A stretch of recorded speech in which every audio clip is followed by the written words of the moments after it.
네, 대한민국 유일의 뉴스 채널 YTN 라디오 뉴스파이팅 3부 시작하겠습니다. 14일 토요일 날 윤석열 대통령에 대한 탄핵소추안이 국회에서 가결됐습니다. 헌법재판소로 이제 공이 넘어갔는데요. 이 헌재 탄핵 심판에서 윤 대통령이 선포한 비상계엄의 위헌, 위법성이 주요 쟁점으로 다뤄질 겁니다. 이와 관련해서 판사 출신이고요. 한국 헌법학회장을 지냈습니다. 또 윤 대통령의 마음을 잘 아는 분으로도 국민들이 알고 계신 분이죠. 신평 변호사 연결해서 이야기 들어봅니다. 변호사님 안녕하십니까? 예, 안녕하세요. 수고 많으십니다. 자, 윤석열 대통령이 탄핵 전에도 그랬고요. 탄핵안 가결 후에도 같은 입장입니다만 이건 고도의 통치행위이다. 사법심판의 대상이 아니다. 이런 입장을 밝히고 있습니다. 어떻게 보십니까? 글쎄요, 통치행위란 말은 조금 시대에 좀 뒤틀어진 말이고요. 네. 거기에 관해서 대부분의 입장과 또 헌법재판소의 입장이 약간 차이가 나는데요. 네네. 이 문제에 관해서 또 설명을 드리려고 하면 상당히 많은 시간이 소요될 것입니다. 예. 그러나 어쨌든 통치행위는 조금 낡은 관념이라는 그런 관점에서 우리가 바라볼 수가 있습니다. 네. 통치행위는 조금 낡은 관념이다. 이렇게 말씀해 주셨습니다. 예. 윤석열 대통령이 결코 포기하지 않겠다. 재판이면 재판, 수사면 수사 다 응하겠다 이렇게 얘기를 했습니다. 충분히 다퉈볼 만한 내용이 있다 이렇게 판단한 걸로 이해해야 될까요? 어떻게 보십니까 그 이중? 예, 그렇죠. 이 탄핵 재판에는 법리상 또는 사실 인정 상의 점에서 다투어야 할 많은 중요한 쟁점들이 있습니다. 네네. 이런 쟁점들에 관해서 좀 더 시간적 여유를 두고 수기의 과정을 거치면서 쟁점들이 드러나고 또 쟁점들에 대해서 판단을 하나씩 해 나가야 될 것입니다. 예. 가장 핵심 쟁점은 이 비상계엄이 위헌이냐 아니냐인데요. 헌법학회장도 지내셨잖아요. 아직 헌재 판결이 나오지 않은 상황입니다만 어떻게 전망하십니까? 글쎄요. 제가 볼 때는 이것이 이번 탄핵 소추가 각하 결정을 내릴 가능성도 없지는 않은데 아주 조금 희미한 그런 가능성이고요. 네. 이것이 과연 인용될 것이냐 또는 네. 기각될 것이냐. 인용은 이제 대통령을 파면하는 그렇죠. 것이고 기각은 이제 탄핵 소추를 기각하는 것이죠. 네. 이 핵심은 그렇다 봅니다. 윤 대통령이 12월 11일 날 대국민에 담화를 했습니다. 비상계엄을 왜 네. 하던 당시의 상황에 대해서 여러 가지 설명을 하셨는데 네네. 거기서 말씀하신 대로 이것이 어떤 우리가 생각하는 그런 비상계엄이 아니고 상당히 어떤 물렁한 약한 연성계엄이라고 한다 그러면은 그렇게 해서 어떤 당시에 폭력 행위가 무질서하게 난무한 것이 아니라 그러면은 이것이 직무상의 중대한 위법 행위가 아니다. 이것이 이제 현재 우리 헌법재판소가 취하고 있는 탄핵 재판의 기준이죠. 네. 직무상의 중대한 위법 행위가 있느냐 없느냐에 따라서 헌재가 인용 기각 결정을 할 것인데 그러면은 직무상의 중대한 위법 행위가 없었다고 볼 수 여지가 많습니다. 예. 그러나 만약에 언론에서 지금 보도되는 대로 광범한 폭력적 진압의 양상이 이 증거에서 인정되고 더구나 어느 특정인을 사살하게 하려는 계획까지 있다고 김어준 씨가 방송에서 밝혔죠. 네네. 방송에 국회에 나와서 밝혔는데 만약에 그런 사실이 인정된다 그러면 이것은 더 이상 변명할 여지가 없이 바로 인용이 날 겁니다. 예.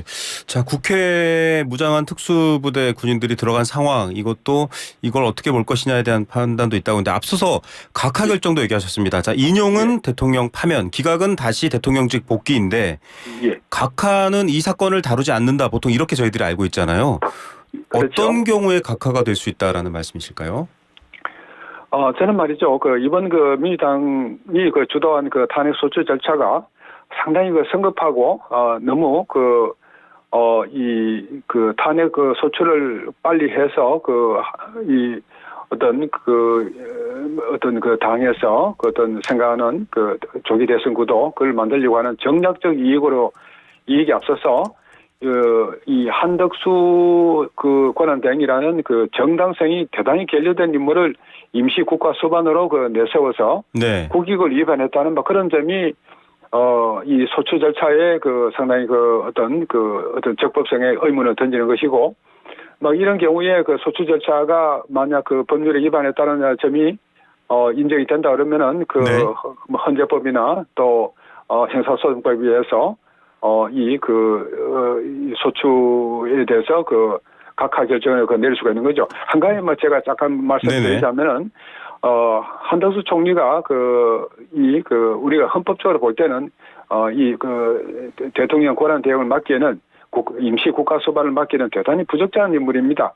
예. 이번은 우선 민주당이 내란 혐의로 고발을 하기도 했죠. 네. 또 12월 8일 날 국민의힘 당사에 찾아가서 한 대표와 함께 한동훈 대표와 함께 대통령의 권한을 직무정지시키고 두 사람이 공동으로 국정 운영을 하겠다는 그런 이 담화문을 발표하시는데 이것은 국헌문란 행위고 또 심각한 헌법 침해 행위입니다. 네. 또 민주당은 이것을 제2의 내란 행위라고 규탄을 했죠.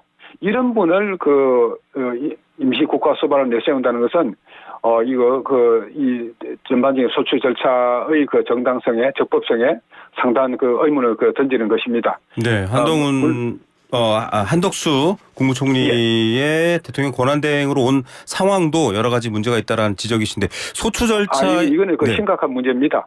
예. 그래서 민주당에서는 국민의힘과 또 당시 어떤 여야가 합의해서 한 총리를 사퇴시키고 새로운 총리를 여야 협의로 선임해서 권한대행 역할을 할 수 있게 그렇게 했어야 마땅한 일입니다. 이것은 예. 헌법적으로 도저히 묵과할 수 없는 중대한 잘못이 아닌가 생각합니다. 자, 이 앞서 말씀하신 각하 얘기에서 조금 더 얘기를 해보면 이 탄핵 절차, 소추 절차의 법률적인 위반 여부는 누가 제기하고 또 누가 헌재가 판단하겠지만 누가 어떻게 제기하는 건가요? 각하가 될 경우, 네. 피청구인 측인 대통령 측에서 네. 이런 것을 이의를 제기해가지고 헌법재판소가 판단하는 것입니다. 예. 자, 윤석열 대통령 측에서 이 절차상 문제가 있다라고 해서 각하를 염두에 둔 여러 가지 문제 제기가 있을 수 있다 이런 얘기였습니다.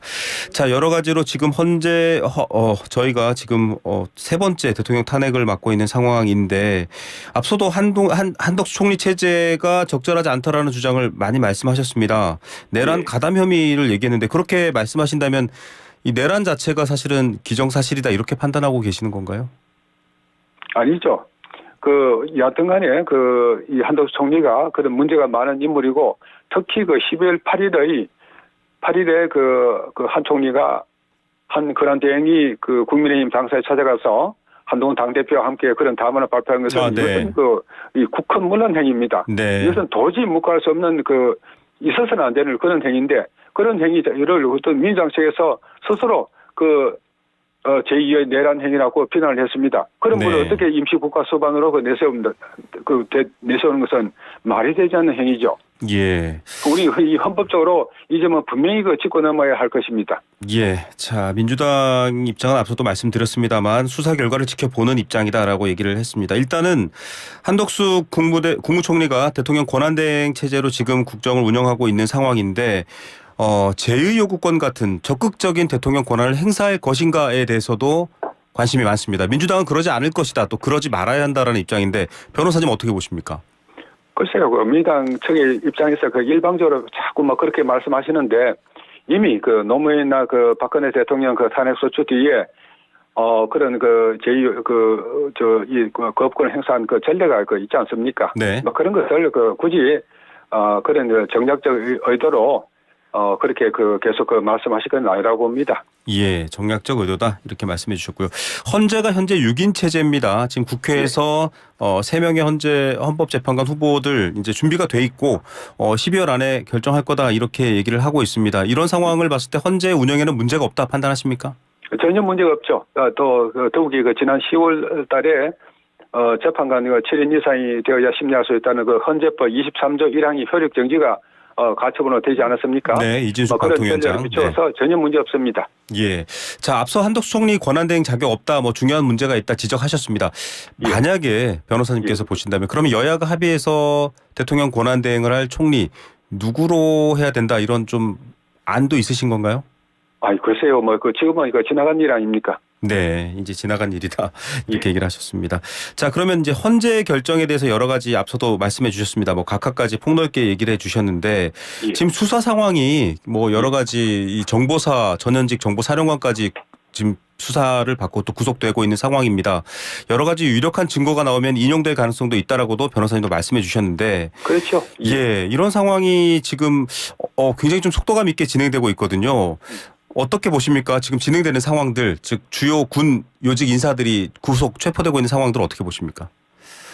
글쎄요, 뭐 그 수사를 위해서 뭐 그렇게 하시는 것들입니다만은 저로서는 이제 조금 아쉬운 점이 이 수사기관에서 내란죄가 당연히 인정된다는 전제 하에서 수사에 속도를 내고 또 지금 수사기관 간에 경쟁이 붙다시피 했죠. 네. 그러나 지금 과연 윤 대통령의 비상계엄 선포 행위가 내란죄에 해당할 것에 관해서는 그렇지 않을 것이다. 내란죄에 해당하지 않을 것이다 하는 헌법학자들의 견해가 속속 발표되고 있습니다. 네. 이런 것들을 무시하면서 일방적으로 수사기관에서 그렇게 단정의 전제로 전제하면서 수사를 해서는 안 되겠죠. 예. 당시의 비상계엄 선포 행위가 내란죄에 해당할 것이냐는 상당히 심오한 헌법적인 쟁점을 안고 있습니다. 이런 문제에 관해서 헌법재판소가 우선 이 판단을 내리고 난 다음에 이 내란 행위에 해당되는 그런 판단이 헌법재판소에서 결정이 내려진다 그러면은 이 수사기관이 그것을 수용을 하는 것은 모르겠습니다만은 지금 수사기관이 조금 좀 지나치게 이 내란죄 이 성립을 너무 빨리 인정하고 또 거의 전제하에서 수사를 하는 것은 상당한 문제가 있다고 봅니다. 네, 지금 검찰특별수사본부 박세현 서울고검장이 본부장으로 있는데 예. 윤석열 대통령을 내란의 우두머리, 이게 법률 용어더라고요. 우두머리가. 예. 내란의 우두머리로 정해놓고 출석 요구를 했는데 지금 예. 변호사가 충분히 아직 선임되지 않았다 이런 이유로 대통령은 거부했습니다. 그럼 검찰이 지금 내란 혐의의 우두머리로 윤석열 대통령을 보고 있는 것 문제있다 이런 입장이십니까? 그렇죠. 그것이 이제 비상계엄 선포 행위가 내란죄에 해당할 것이냐 하는 것은 좀 더 깊은 수기를 거쳐야 합니다. 지금 이 문제는 헌법적으로 상당한 어떤 의미를 갖고 있는 쟁점이거든요. 네. 여기 관해서 이 대법원이나 헌법재판소에서 헌법학자들의 도움을 받아가지고 이 문제에 관해서 우선 어떤 결론을 내리는 것이 바람직하지 수사기관이나 어떤 법원의 하급시험에서 내리는 그런 판단이 이 종국적으로 어떤 확실한 결론이 될 수는 없습니다. 앞서도 명확한 폭력적인 진압이라든지 또 헌정 국회를 막는 행위가 있다면 인용될 수 있다. 변호사님도 사실 이 입장은 밝히셨잖아요. 그럼에도 불구하고 지금 수사기관이 내란을 확정해서 그 우두머리로 윤석열 대통령을 지정해 두는 것은 아직 이르다 혹은 지금 성급하다 이런 입장이라고 저희가 이해하면 될까요? 아까 말씀하신 것 중에 국회에 막는 행위, 네. 물론 그건 있었죠. 그러나 제가 말씀드린 것은 그런 이 폭력적 행위들, 그런 폭동 행위, 거기에 해당할 만큼 그런 것이 과연 있었느냐, 무질서하게 어떤 질서를 파괴하는 행위가 있었느냐, 그런 점에 관해서 아직까지는 그런 것이 명확하게 인정됐다고 할 수가 하기가 어렵지 않을까. 그리고 우선 내란 행위에 해당하느냐 안 하느냐, 거기에 관해서 이런 하나의 이 결론을 성급하게 전제해서는 안 되는 것이죠. 지금 여러 헌법학자들이 그것은 내란 행위에 해당하지 않을 것이라는 그런 견해들을 속속 발표하고 있는 그런 점도 감안해야 될 것입니다. 예. 윤석열 대통령의 이런 상황 때문이겠지만 지금 조기 대선 가능성이 커지고 있는데요. 민주당 이재명 대표에게 또 관심이 집중되고 있습니다. 이재명 대표도 여러 재판을 앞두고 있거든요. 어떻게 평가하십니까? 그렇죠. 이재명 지금으로 봐서는 조기 대선이 실시된다 그러면 이재명 당대표가 다음 대통령으로 당선되지 않겠습니까? 네. 그러나 이 대표로서는 사법 리스크가 현실하기 전에 이 대선 정국이 조성되어야 한다는 그런 다급한 필요성을 느끼고 있겠죠. 예.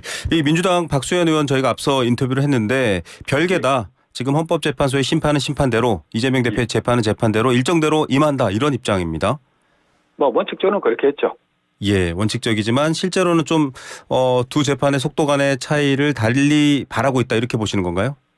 글쎄요, 또 이 보수층에서는 1월 달에 2월 달에 이재명 그 당대표의 그 선거법 위반 어떤 2심 재판이 선고될 것이다. 네. 그렇게 기대를 하는데 글쎄요, 그게 선고된 판들 확정 재판도 아닌데 네. 그것이 이 대표의 대선 행보에 큰 지장을 줄 것인가? 저는 조금 회의적으로 봅니다. 예, 2심 선고는 대선 행보에는 지장을 주지 않을 것이다 이렇게도 보고 있다라고 합니다. 자, 이 조국 혁신당의 조국 전 대표가 징역 2년형 확정되면서 의원직을 상실했습니다. 사면 복권 얘기가 좀 나왔습니다. 좀 이런 거 아니냐 이런 비판도 있다고 하는 분들도 있고요. 어떻게 보십니까? 예, 조국 대표가 곧 이제 수감될 것입니다만은 대단히 불행한 일이죠. 네. 이런 모든 현상들이 지금 한국에서 우리가 민주주의를 대단히 중요한 점에서 큰 성취를 했다고 생각을 하시는데 지금 민주주의가 어떤 한국의 민주주의를 위협하는 요인 중에 하나가 과도한 정치의 사법화입니다. 이렇게 해서 모든 것이 법원의 판단에 의해서 중요한 정치적 이 정점들이 해결해 나가야 한다고 한다면은 결국 우리가 지금 남아메리카식의 어떤 취약한 민주주의 전체를 밟을 수밖에 없는 거죠. 조국 대표의 경우도 이렇게 해서 유력한 정치인을 수감해가지고 향후 대선 어떤 대통령 선거나 나올 수 없게 한다 그러면은 하긴 이것은 제가 볼 때는 역시 과도한 정치의 사법화 경향이 아니냐. 그런 점에서 저는 상당히 부정적인 시선으로 바라보고 있습니다. 예, 끝으로 국민의힘 내부 상황이 좀 복잡합니다. 탄핵 찬성표를 던진 의원들, 그다음에 한동훈 대표를 향해서 배신자다 이렇게 얘기를 하고 오늘 지금 이제 당 대표를 사퇴할 거라는 전망이 있는데 변호사님 어떻게 보십니까? 글쎄요, 이제라도 당 대표를 사퇴한다 그러면은 만시지탄의 느낌이 있습니다. 네, 당대표 사퇴는 만시지탄이다. 배신자라는 프레임에 대해서 한동훈 대표의 측근이죠. 김종혁 최고위원은 미국의 토니 블링컨 국무장관도 탄핵 결정에 탄핵안 의결에 대해서 민주적 회복력이다 긍정평가를 했는데 미국도 배신자냐 이렇게 좀 항변을 했습니다. 글쎄요, 그런 말씀을 하실 수가 있겠는데, 그러나 우리가 한 가지 어떤 본질점을 짚자면은 이 보수 쪽의 대선 후보는 네. 적어도 보수의 본산인 TK 지역에서 네네. 적어도 50% 정도의 지지는 이상은 지지를 받아야 이 대선 후보로 선임할 수가 있습니다. 예. 그런데 지금 TK 지역에서 한동훈 대표가 보수의 괴멸로 이끌었다는 원한이 너무나 깊습니다. 예. 이것은 한동훈 대표가 어쩌면은 이 정치인을 있을 때까지 따라붙는 원한이겠죠. 예. 그래서 지금으로 봐서는 한동훈 당대표가 이것을 극복하고 이 정치인으로서 의미 있는 존재가 되는 것은 거의 불가능하다고 우리가 볼 수가 있습니다. 예. 그런 면에서 조금 한동훈 당대표나 또는 친한 핵심 세력 아까 말씀하신 김정혁 네. 씨나 또 신지호 씨 그런 네네. 분들이 좀 발언을 조금 신중하게 생각하시면서 현재 상황을 냉정하게 받아들이는 것이 필요하지 않을까 생각합니다. 예, 오늘 말씀 여기까지 듣겠습니다. 감사합니다. 예, 수고했습니다. 지금까지 신평 변호사였습니다.